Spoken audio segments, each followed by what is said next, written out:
हिंगोर जामा अवां खे ख़बर ॾींदा हलूं। मीर ख़ान मंगने जो रिपोर्ट मुताबिक़ सिंध जो अवाम शहीदनि जी पार्टीअ खे दिलो जान सां सपोर्ट करे थो। शहीद भुट्टो ऐं शहीद रानी मोहतरमा बेनज़ीर भुट्टो जी वीज़न ते यकीन रखंदे संदन जी सियासी जानशीन बिलावल भुट्टो ज़रदारीअ खे बि खेनि दिलो जान सां पिणु चाहे थो। इंशाअल्लाह ताला 8 फेबरवरी ते वधि में वधि सिंध जा वारस सिंधी भरपूर नमूने तीर ते ठपो हणी बिलावल भुट्टो खे मुल्क पाकिस्तान जो वज़ीर आज़म वारी कुर्सीअ ते विहारे शहीदनि जो कर्ज़ु अदा कंदो।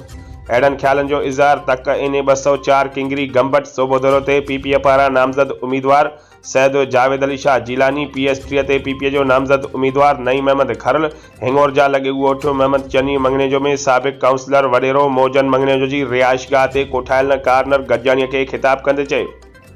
हुन चयो त असां अॻु बि अवामी कमनि कारनि खे तरजीह बुनियादनि तहत अहमियत ॾेई करे पाण मल्हाइण जी भरपूर कोशिशि कई आहे।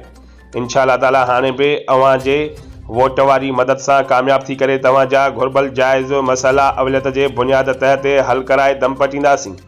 हुननि पंहिंजी गॾियल कारकर्दगीअ ते ॻाल्हाईंदे चयो त असां जूं कुझु ग़लतियूं ऐं कुझु सुस्तियूं आहिनि जेकी हाणे वरी की न दोहराईंदासीं ऐं हर ॾुख सुख में तव्हांजा ॿांह ॿेली थी कमु ईंदासीं।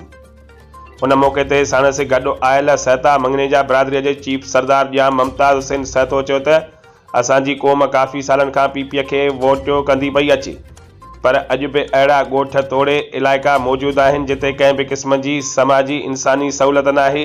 केतिरा ई माण्हू इल्म जी रोशनीअ लाइ स्कूलनि, इलाज लाइ इस्पतालूं, ड्रेनेज सिस्टम, सुई गैस, रोड रस्ता, नौकरियुनि जहिड़ियुनि सहूलियतुनि खां महरूम आहिनि जेकी हर इलेक्शन दौरान वाइदा कया विया आहिनि।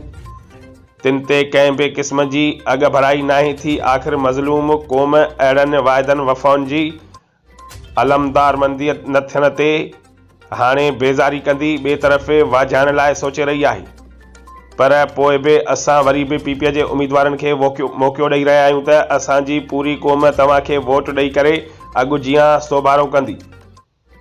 उम्मीद त मज़कूरा पीपी उम्मीदवार कामयाब थी करे मज़कूरा इलाइक़नि अंदरि जाइज़ कमकारियूं कराए पंहिंजा वाइदा वफ़ा ज़रूरु कंदा।